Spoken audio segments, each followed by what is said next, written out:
저번 주는 하나님이 형성해 주신 복에 대한 말씀을 들었습니다. 한 주간 그 말씀 따라서 믿음으로 잘 사셨죠? 오늘은 나음소 개간으로 하나님의 위로라는 제목의 말씀입니다.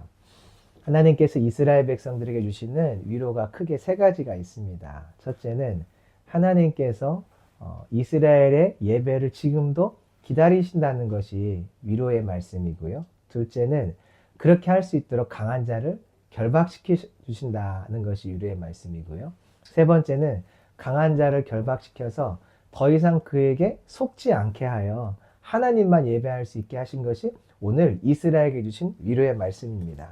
이것은 잘 보면 예수님께서 강한 자를 결박하여 영혼을 구원하시는 이야기이거든요. 그러니까 오늘 이스라엘에게 주신 이 위로의 말씀들은 곧 오늘 나를 향한 우리의 말씀이고 앞으로 하나님의 백성들과 하나님의 백성이 될 사람들을 향한 하나님의 메시지입니다.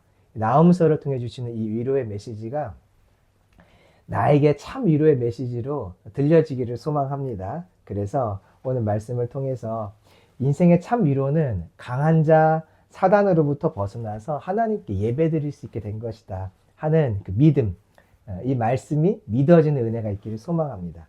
자, 나음서를 좀 먼저 설명을 해보죠. 나음서는 나음서의 제목은 하나님의 위로, 하나님이 위로하신다라는 뜻을 가진 성경입니다. 하나님께서 나음을 통해서 아수르의 멸망을 예언을 하시죠. 강한 도시 노아몬이라는 강한 나라가, 강한 땅이 이미 하나님 앞에서 진멸을 당했고 그 이후에 BC 612년에 이 아수르도 멸망할 것이라고 하나님이 예언을 해주시는 말씀이죠. 자, 그래서 1장 1절을 보시면 아수르의 수도 니느웨에 대한 경고의 말씀을 나음이 지금 전하고 있습니다. 나음서 1장은 먼저 니느웨 곧 아수르를 심판하시는 하나님이 이제 누군지를 설명해 주시거든요. 자, 2절을 보시면 하나님, 이 심판을 지금 집행하시는 하나님이 누구신가를 보니까 자기를 거스르는 자에게 보복하시는 분이다 이렇게 나와 있죠. 3절을 보시면 보복하시는데 기분 따라 보복하시는 것이 아니라 노하기를 더디하시는 분이십니다. 하나님은 진노할 만한 일들이 있고 악을 보시지만 바로바로 심판하시는 것이 아니라 기회를 주시고 또 기회를 주시며 참고 계신 분이신 거죠. 하나님께서 아수르 땅을, 아수르 민족을 이스라엘의 진노 또 세계 열방을 향한 진노의 몽둥이로 사용하기로 결정을 하셨어요. 그래가지고 아수르를 이제 하나님이 성장시켜 주는 겁니다. 그들을 강한 나라가 되게 해주시는데 이집트와 지금의 이란 땅과 지금의 터키 땅까지 이 중동 지역 전체를 다스리는 강한 나라, 이게 하나의 나라가 아니라 제국이라고 하는데 큰 제국으로 하나님이 그들을 성장시켜 주셨어요. 그러니까 경제적으로, 군사적으로, 정치적으로 그들에게 안정을 하나님이 주셨기 때문에 이 작은 나라가 제국이 돼버린 거죠. 하나님이 그들을 사용하려고 이렇게 크게 해주셨는데 그들이 조금 컸다고 이제 하나님을 대적하기 시작하는 거예요. 자, 9절 한번 보시죠. 읽어봅니다. 시작. 너희는 여호와께 대하여 무엇을 꾀하느냐? 그가 온전히 멸하시리니 재난이 다시 일어나지 아니하리라. 여기서 너희는 아수르입니다. 아수르가 여호와께 대하여 무언가를 꾀하고 있어요. 그러니까 하나님을 대적할 생각을 품었고 이 생각을 진지하게 계획으로 풀어내고 있는 상황인 거죠. 11절 보세요. 또 나오죠. 여호와께 악을 꾀하는 한 사람이 그들 중에서 나온다라고 말씀하세요. 그러니까 아수르가요, 작을 때는 겸손했어요. 근데 하나님께서 크게 해주시니까 이제 교만해지기 시작하는 거예요. 그래서 하나님을 대적하는 거죠. 하나님이 이 모습을 다 보고 계세요. 보고 계시는데 바로 심판하지 않고 기다려 주셨어요. 오래 참아 주셨죠. 하지만 더 이상 안 되겠다. 이들의 악을 내가 더 이상 남겨두면 안 되겠다. 이들은 더 이상 몽둥이로서, 채찍으로서, 회초리로서의 가치가 없다. 하나님 판단하시는 그 때가 있는 거죠. 그래서 하나님이 이때 이제 더 이상 참지 않고 이들을 진멸하겠다고 지금 말씀하신 거예요. 아수르라는 이 큰 나라, 제국의 흥망성쇠는 누구에게 달려있냐면 하나님께 달려있어요. 한 나라가 세워지는 것, 멸망하는 것, 한 나라가 부흥하는 것, 한 나라가 쇠퇴하는 것은 그 나라의 정치적, 경제적, 군사적 원인에 있지 않아요. 하나님께 달려 있어요. 나 개인도 마찬가지인데요. 내 개인의 인생이 세워지거나 내 개인의 인생이 내려가거나 올라가거나 내 인생의 계획이 어떤 어려움이 생겨서 무너지거나 하는 모든 일들이 내가 그때 그 기회를 못 잡았어. 내가 이 선택을 해야 되는데 못했어. 그래서 그렇게 된 것이 아니에요.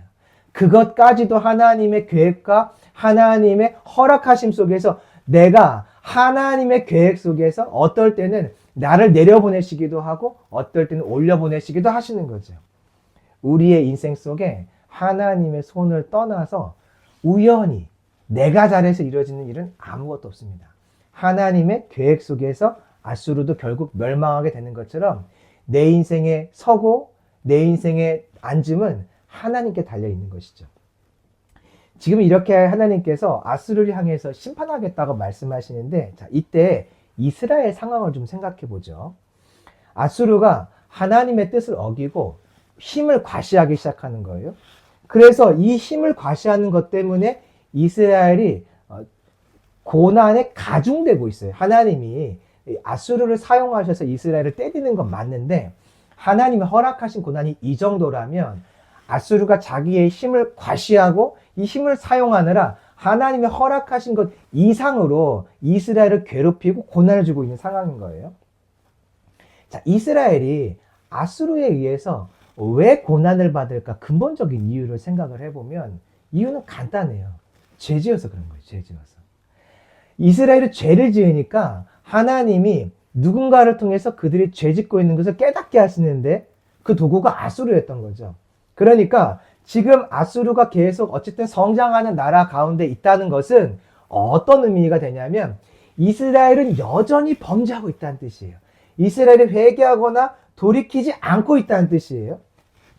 그런데 이스라엘이 아직도 회개하고 있지 않은 상태인데 그럼에도 불구하고 하나님이 지금 하시려고 하는 일이 뭐냐면 아수르를 심판하시는 거예요. 아수르를 심판하면 뭐가 멈추겠어요? 이스라엘을 향한 하나님의 진노와 하나님의 채찍질이 멈춰지거나 줄어들게 되겠죠. 하나님께서 이스라엘은 여전히 범죄하고 있는데 아수르가 악한 일을 하는 것을 멈추게 하고 계세요. 왜 그러실까? 자, 13절 한번 보실래요? 이스라엘은 여전히 악한 가운데 있을 때 하나님이 계획하신 것이 있어요. 그의 마음속에 있는 것이 있어요. 13절 읽어봅니다. 시작. 이제 내게 지은 그의 멍에를 내가 깨뜨리고 내 결박을 끊으리라. 하나님의 마음은 뭐냐면 이스라엘이 겪고 있는 결박, 이스라엘이 잡혀있는 그 상황에서 그들을 멍에로부터 자유하게 해주는 것. 하나님의 마음은 이스라엘의 자유한 거예요. 그리고는 자유를 얻으면 15절입니다. 나한테 와서 이렇게 해. 15절 읽어볼까요? 시작. 볼지어다 아름다운 소식을 알리고 화평을 전하는 자의 발이 산 위에 있도다. 유다야 내 절기를 지키고 내 서원을 갚을지어다. 악인이 진멸되었으니 그가 다시는 내 가운데로 통행하지 아니하리로다 하시니라. 여기 보니까 너희가 자유를 얻거든 절기를 지키고 서원을 갚아 이렇게 말씀을 하고 계세요. 어떤 얘기냐면 나한테 와서 이제 예배드려라. 내가 너희의 예배를 지금도 기다리고 있어. 지금은 어떤 상황이냐면 지금은 아직 이스라엘이 회개하지 않은 상태인 거예요. 돌이키고 주님께 돌아오지 않은 상태인 거예요. 그래서 아수르는 여전히 남아있거든요. 진외 하나님의 채찍질과 몽둥이로서. 그런데 그때 주님의 마음은 뭐냐면 나는 그럼에도 불구하고 너희가 나에게 찾아와서 예배드리는 그날, 너희와 깊이 만나고 교제하는 그날을 기다리고 있어. 지금 그 말씀을 하고 계신 것이에요. 하나님이 이스라엘이 범죄함을 보고 징계하시면서도 갖고 계신 마음이 무엇인지 보이세요? 이스라엘이 하나님께 계속 죄짓고 있음에도 불구하고 하나님이 기다리시는 마음은 무엇이냐면 나에게 와서 예배하자. 나와 함께 만나자. 범죄하는 그 백성을 향한 하나님의 마음은 그들과 다시 만나고 싶으신 것이에요. 하나님이 아브라함의 언약을 기억하시면서 이스라엘을 버리지 않아요. 죄짓고 있는데 버리지 않아요. 언제든지 돌아와라. 돌아와서 나랑 같이 예배하자. 이게 하나님이 나홈서에서 주신 첫 번째 위로의 메시지예요. 왜 이게 위로의 메시지가 될까요? 우리는 죄를 지으면 생각하는 게 있어요. 하나님이 나를 안 만나줄 것 같아. 죄를 지을 때는요, 기도하기 시작하면 어떤 마음이 제일 먼저 찾아오냐면, 하나님이 내 기도 들어주실까? 나는 그럴 만한 가치가 없는데?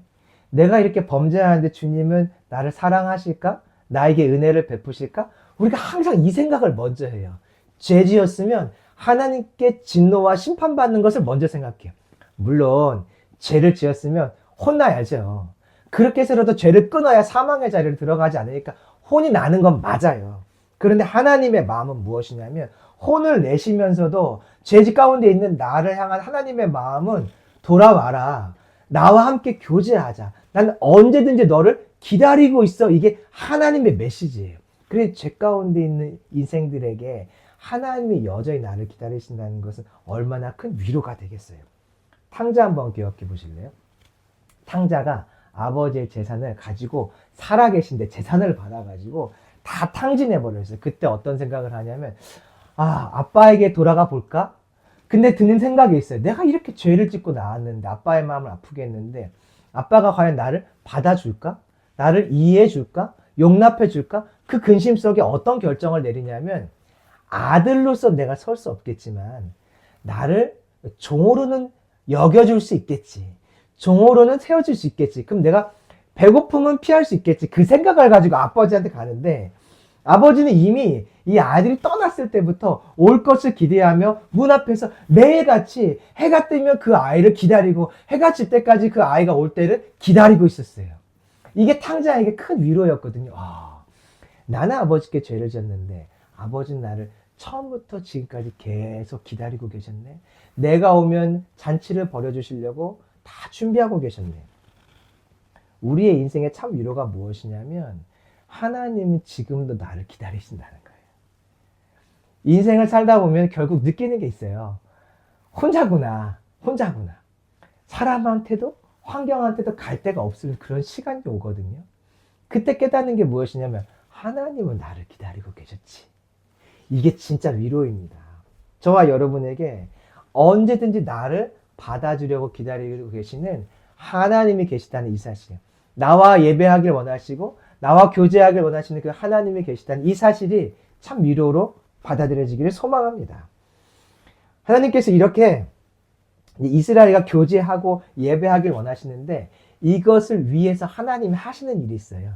그냥 하나님이 기대하신다고 이게 되는 게 아니라, 하나님이 이것을 하시기 위해서 그것을 하려고 하시는 일이 있어요. 그것이 무엇이냐면, 강한 자 아수르를 결박시키는 것이에요. 이 결박은 뭐냐면, 잠깐 가두어 두거나 잠깐 그들을 어렵게 만드는 게 아니라 진멸시켜 버리는 거예요.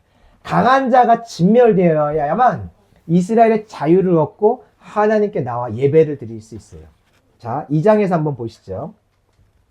이제 2장에는 하나님이 아수르를 심판하는 구체적인 이야기가 나오는데, 동시에 어떤 얘기가 나오냐면, 아수르는 정말 강한 나라였어. 이 이야기를 합니다. 한번 2절 보실까요? 2절 시작. 여호와께서 야곱의 영광을 회복하시는 이스라엘의 영광 같게 하시나니, 그는 약탈 자들이 약탈하였고 또 그들의 포도나무 가지를 없이 하였습니다. 이 니느웨를 사람들은 뭐라고 불렀냐면, 약탈자다 이렇게 불렀어요. 약탈한다는 건 다른 사람 것을 빼앗아 오는 건데, 이게 어떤 의미가 있냐면 탈탈 털어서 텅 빈 상태를 만든다는 거예요. 하나도 남겨두지 않고 다 긁어 모은다. 그 내용이 이제 뒤에 나오는 그들의 포도나무 가지를 없이 하였습니다라는 뜻이에요.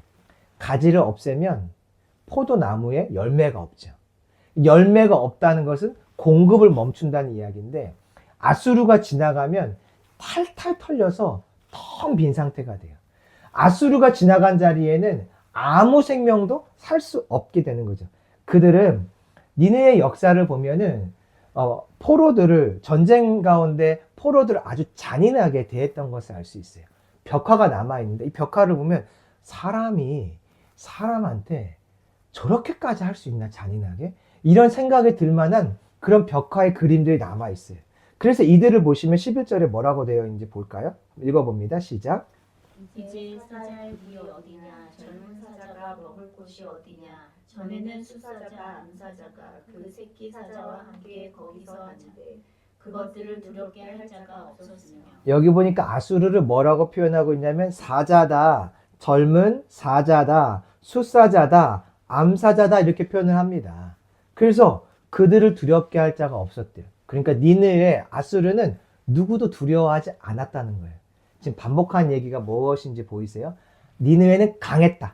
아수르는 강한 자다 이 말을 하고 있는 거예요. 포악한 사자처럼 12절을 보시면 이 숫사자가 먹이를 충분히 찢고 또 움키고 찢은 것으로 그 구멍을 채웠다라고 말하고 있어요. 이게 어떤 얘기냐면 사자의 먹잇감을 얘기하는 건데 니느웨 아수르의 먹잇감이 뭐겠어요? 다른 나라들인 거예요. 사람을 말하는 거죠. 사람을 마치 먹잇감을 찾듯이 잡고 움켜쥐고 사람을 찢고 그 사람들을 찢어서 죽여서 그들의 구멍을 그들의 어떤 필요들을 채웠던 것이 이 아수르였던 거예요. 그래서 약탈한 것들을 곡간을 채웠는데 구절 한번 보시겠어요? 여기 보니까 저축한 것이 무한하대요.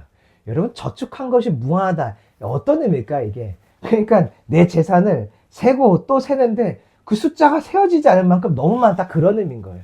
아수르가 다른 나라들을 약탈해서 가져온 금은 보화와 돈과 권세가 엄청나게 많았는데 셀 수 없던 것이죠. 뒤에 보세요. 무한하고 아름다운 기구가 풍부함이라. 아름다운 것들, 진귀한 것들을 개수를 세어봐도 끝이 없을 만큼 그 나라가 가득했다는 거예요. 이게 상상이 안 되는 거예요, 우리는. 그래, 8절을 보세요. 한번 읽어볼까요? 시작. 니느웨는 예로부터 물이 모인 곳 같더니 이제 모두 도망하니 서라 서라 하나 돌아보는 자가 없도다. 예로부터 니느웨는 물이 모이는 곳이야 라고 사람들이 말했대요. 물이 모이는 곳 무엇이냐면 많은 사람들이 니느웨에 모이고 니느웨를 따라가고 니느웨를 추종하고 아수르와 동맹 맺기를 기뻐하고 기대했다는 거예요. 왜냐하면 이 중동 지역에서 가장 강한 나라가 아수르였기 때문에 사람들 생각에 내가 살려면 내 생명을 지키려면 우리나라를 보호하려면 아수르밖에 없어. 아수르에게 붙어야지. 아수르에게 조공을 내서라도 아수르의 보호를 받아야지. 모든 사람들이 이렇게 생각했다는 거예요. 아수르가 이 사실을 알고 있어요. 우리는 전쟁에서 이긴다. 그래서 아수르가 전쟁을 하면 먼저 하는 일이 있는데요. 사람을 보내서 이런 말을 전합니다. 나랑 싸워볼래? 너 그거 아니? 우리가 지나온 나라들 다 우리한테 굴복했어. 우리가 지나온 나라들 중에서 우리를 이긴 나라가 있는 줄 알아? 잘 생각해봐. 아무도 없어. 당장 성문 열어. 우리가 지나가면 너희들 쑥대밭대. 성문 여는 게 너희들에게 좋을 거야. 기억해. 우리의 신이 너희의 신보다 훨씬 강해. 너희의 신 의지하지 마. 우리 아수르의 신이 지나간 자리는 다 전쟁에서 우리가 승리했어. 그러니 지금 잘 생각하고 성문 열고 항복해라는 말을 아수르는 전쟁을 하기 전에 그 땅을 포위하고 가장 먼저 했었어요. 이스라엘에게도 그렇게 했었죠. 그러니까 그 뭐냐면 이 자신감이거든요. 우리는 강해. 이 확신. 그리고 전쟁을 통한 끊임없는 경험들. 우리는 강하다. 아수르는 강한 자였다라는 것을 반복하고 있는 거예요. 그런데 이 강한 자, 누구도 이길 수 없는 강한 자를 하나님이 결박하세요. 13절 한번 읽어봅니다. 시작. 만군의 여호와의 말씀에 내가 내 대적이 되어 내 병거들을 불살라 연기가 되게 하고 내 젊은 사자들을 칼로 멸할 것이며 내가 또 내 노력한 것을 땅에서 끊으리니 내 파견자의 목소리가 다시는 들리지 아니하리라 하셨느니라. 세상에 어떤 나라도 아수르를 대항할 수가 없어요. 그러니까 사람이 대항할 수 없는 존재라는 거예요. 그러면 그 아수르는 누구만 대항해야 할 수 있을까요? 하나님만요. 그래서 보시면 내가 하나님이죠. 너의 대적이 돼요. 하나님이 그의 대적이 되어서 그들과 대신 싸워주시고 그들을 무너뜨리신다는 거예요.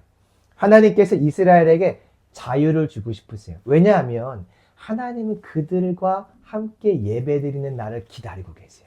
그들이 하나님께 찾아와서 예배드리는 그 시간을 기다리고 계세요. 교제하는 그 시간을 기다리고 계세요. 그래서 하나님이 이들이 마음껏 예배하러 올 수 있도록 강한 자를 무장 해제시키고 강한 자를 결박시키려 결정한 거예요. 아수르가 남아있으면 절기를 지킬 수가 없어요. 예배를 드리러 가려고 하는데 아수르가 쳐들어온다는 소식이 들려요. 그럼 어떻게 돼요?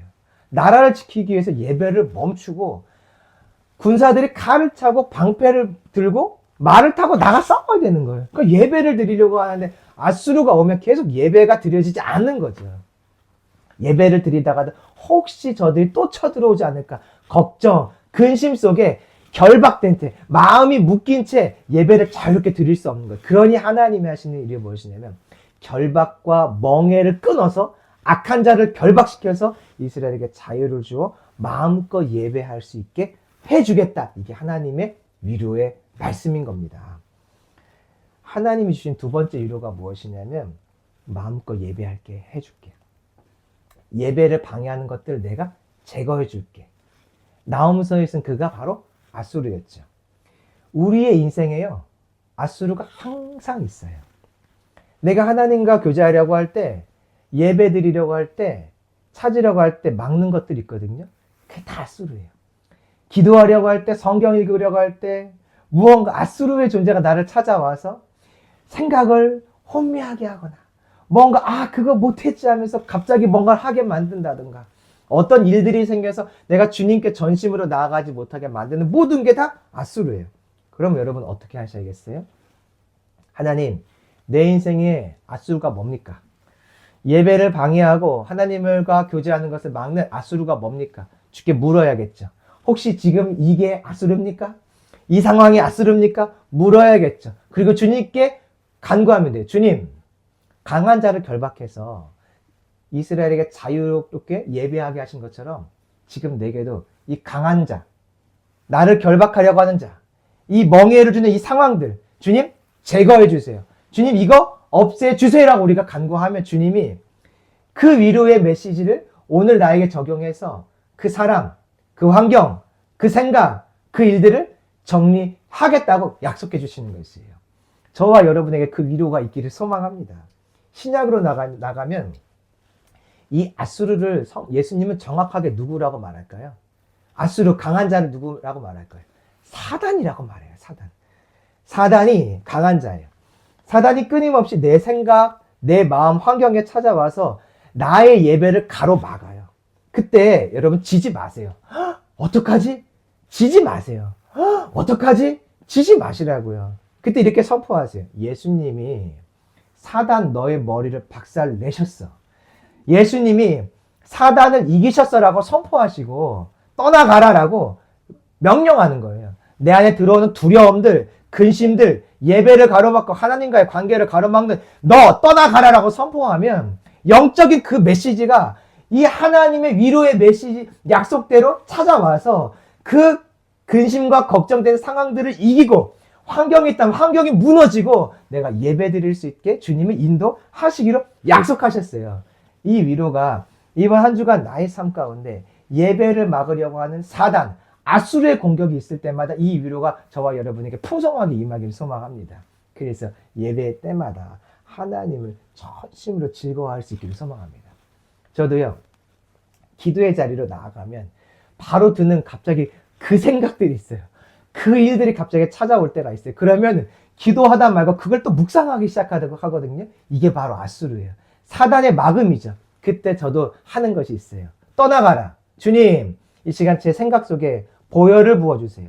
이 시간 제 생각 속에 성령의 불로 이 잘못된 생각들 태워주세요라고 간구합니다. 그러면 그 생각들이 싹 사라지고 다시 기도에 집중하게 돼요. 이게 주님이 우리에게 주신 두 번째 위로입니다. 이건 2장이고요. 이제 3장에서 마지막 위로가 나오는데 강한 자를 결박시키면서 하나님이 하시는 일이 있어요. 그게 뭐냐면 야야, 저 강한 자 가짜야. 너를 위협하는 자 가짜야. 하나도 강하지 않아. 너를 위협할 수조차 없어. 아무것도 아니야.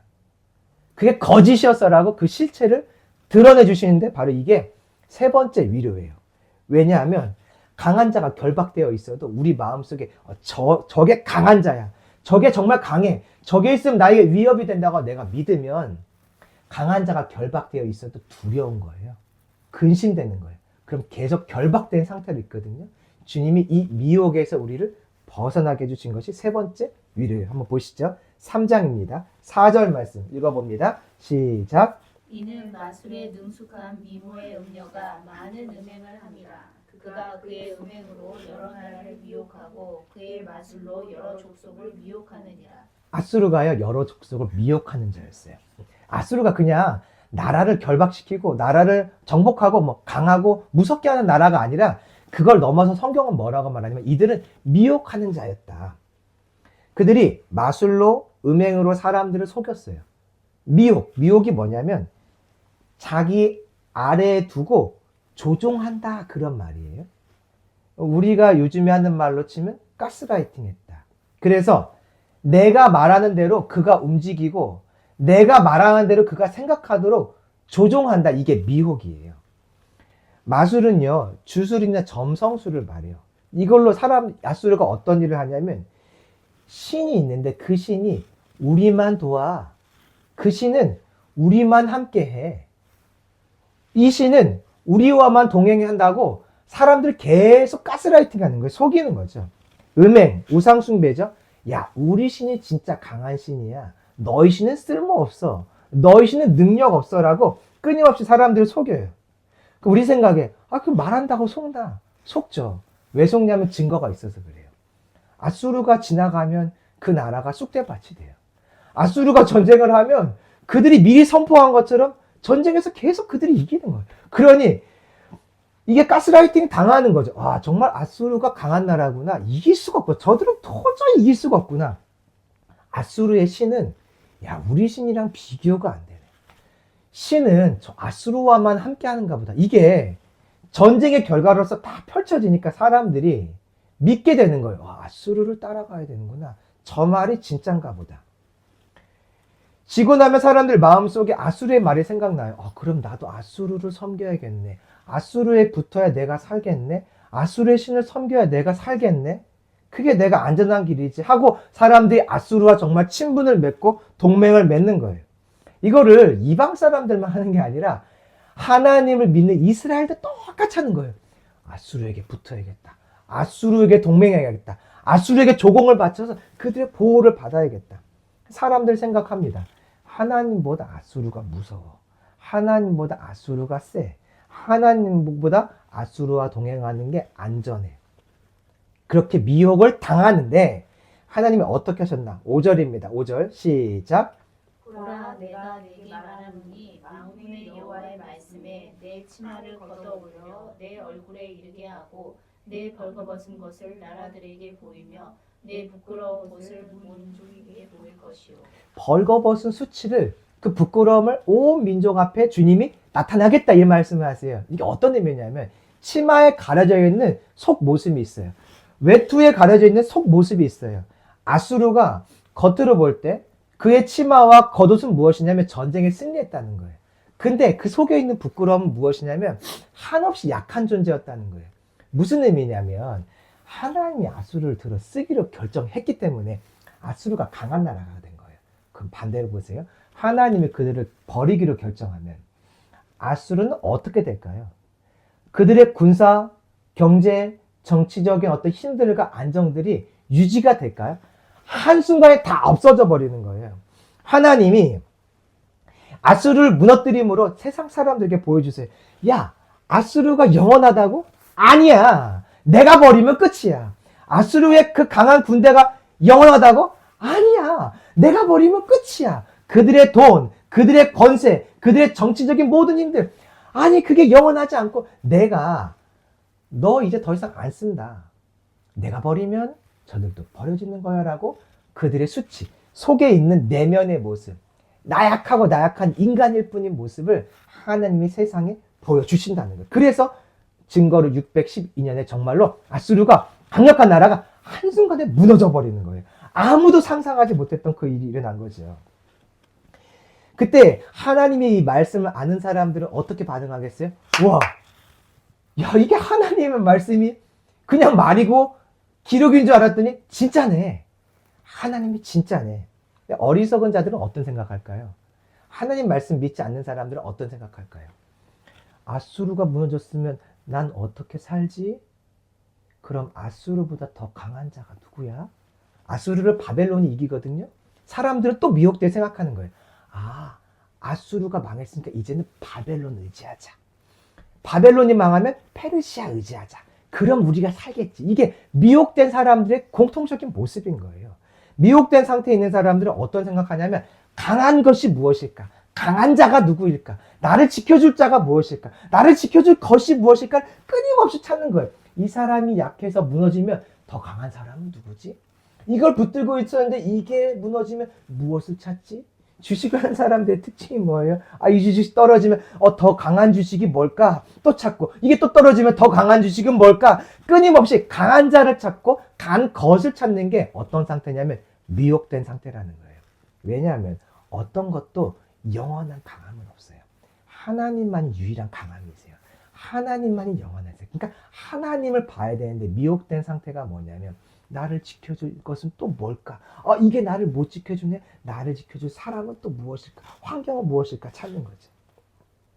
그렇게 되지 않도록 야, 저거 다 가짜야. 다 소망 없는 거야 라고 주님이 알려주신 상태가 바로 무엇이냐면 세 번째 위로인 거예요. 강한 자의 실체를 보여주는 거죠. 그래서 속지 않고 더 이상 다른 것을 예배하고 다른 것에 묶여있지 않고 하나님만 온전히 예배할 수 있도록 하시는 것이 바로 하나님의 참 위로입니다. 사람은요, 끊임없이 강한 것을 찾아요. 강한 자를 찾아요. 사람들이 왜 하나님의 말씀을 쫓지 않고 자기 생각을 쫓고 사단이 주는 거짓말들에 속을까? 이유가 있어요. 사단을 쫓으면요, 사단은 강한 것을 줘요. 사단은 강한 힘도 주고요. 강한 돈도 주고요. 강한 능력도 주고요. 강한 인맥도 사단은 정말로 줍니다. 근데 중요한 게 있어요. 사단이 그렇게 강한 것들을 우리에게 베풀어줘서 사람들이 사단을 쫓잖아요. 그럼 결과적으로 사단과 함께 우리가 어디로 들어가게 될까요? 영원한 지옥에 들어가는 거예요. 그 지옥에 들어가도록 같이 우리를 지옥으로 끌고 가기 위해서 강한 힘과 강한 능력과 강한 세상의 것들을 사단은 계속 베풀어주는 거죠. 사단은 어떤 존재죠? 예수님이 십자가에 죽으실 때 그의 머리가 박살났어요. 그러니까 사단이 강해 보이고 사단이 강한 것을 주는 것 같지만 그는 머리가 박살났고 그는 영원한 무저갱 속으로 들어가서 하나님의 심판받는 존재로 이미 결정되었어요. 그러면 그가 주는 강함은 영원할까요? 무너질까요? 무너지는 거예요. 그가 주는 강함은 나에게 영원한 강함을 줄까요? 아니요. 예수님 다시 오시면 그의 강함은 다 쓸모없는 것이라고 확인될 뿐인 거죠. 주님은 그것을 지금 우리에게 미리 알려주신 것이에요. 예수님의 십자가 사건을 통해서 사단은 소망이 없어. 따라가지 마. 그는 아무것도 아니야 라고 알려주신 것. 이것이 위로예요. 알기 때문에 속지 않을 수 있기 때문에 그렇습니다. 사단의 결말이 심판이에요. 미혹의 결말은 심판이에요. 우리 안에 미혹되지 않고 더 이상 속지 않는 하나님의 은혜가 찾아왔어요. 여러분 속지 마세요. 사단에게 속지 마세요. 사단이 우리를 속이는 가장 좋은 방법은 너의 생각이 좋을 거야. 너의 계획이 좋을 거야. 너의 판단이 좋을 거라고 끊임없이 알려줘서 그렇게 내 뜻대로 살게 만드는 거예요. 이게 사단의 가장 강력한 속임이고 거짓입니다. 제가 한 주간 어떤 일들을 겪으면서 깨달은 게 있어요. 어떤 이야기들을 듣고 그렇게 되겠구나. 어떤 약속들을 듣고 그렇게 사람이 해준다고 하니까 되겠구나 기대를 하고 있었는데 그 기대들이 이렇게 하나씩 무너지는 것들을 봤어요. 불가능하게 된 것들을 봤어요. 그때 깨달은 것이 있어요. 내가 스스로 어떤 사람의 말을 듣고 사람의 어떤 약속들을 듣고 그것을 기대하는 것도 내 생각이었구나. 하나님, 누가 이런 약속을 했는데 저 약속대로 하실 거예요? 하나님, 이 약속을 준다고 약속대로 뭔가 했는데 이 약속대로 주님은 내가 받기를 원하세요? 하나님의 뜻을 구하지 않고 그냥 내가 좋으니까 나한테 유익이 되니까 내가 강하게 되니까 사람의 말만 듣고 그냥 기다리고 있었던 내 생각, 그걸 내가 받을 것이라고 기대했던 내 생각, 이것도 참 어리석은 거구나. 다시 한번 한 주간 깨닫게 됐습니다. 내가 생각하고 계획하는 것이 옳은 것이 아니라 하나님의 계획 속에 나를 던지고 그의 계획을 듣고 순종하는 것이 가장 소망인 것입니다. 미혹되지 마세요. 나에게 미혹되지 마세요. 말씀을 정리합니다. 주님의 위로가 뭘까? 첫 번째는 여전히 약한 나의 예배를 주님이 기대하신다. 여전히 죄짓고 있는 나와 주님은 함께하길 원하신다. 이게 위로입니다. 두 번째, 그렇게 할 수 있도록 강한 자를 결박시키셨다. 세 번째, 강한 자에게 속지 않도록 그의 실체를 드러내셨다. 한 주간 이 말씀들이 나에게 참 위로의 메시지 들어오기를 소망합니다. 1년 우리에게 주신 말씀은 아들의 삶을 사는 거예요. 아들의 삶을 사시면서 오직 하나님만 예배하고 하나님만 기대하는 한 주간이 되기를 소망합니다. 그런 나를 볼 때 사람들이 물어볼 거예요. 너는 뭘 믿고 그렇게 세상에서 행복하게 사니? 뭘 믿고 그렇게 세상에서 담대하게 사니? 그때 우리 안에 있는 이 신앙, 나는 하나님만 신뢰하라고 고백하며 세상에 하나님이 어떤 분이신지 드러내는 한 주간 되기를 소망합니다.